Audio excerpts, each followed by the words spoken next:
কোন জমিনের মাটি আমার হবে গুরুস্থান?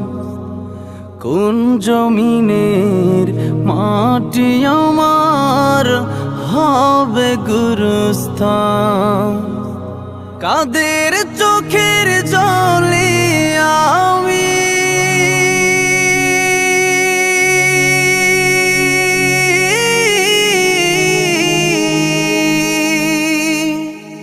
কাদের চোখের জলে আমি পাব পরিত্রাণ?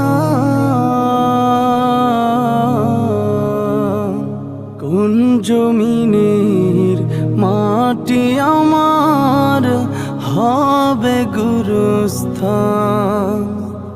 কোন জমিনের মাটি আমার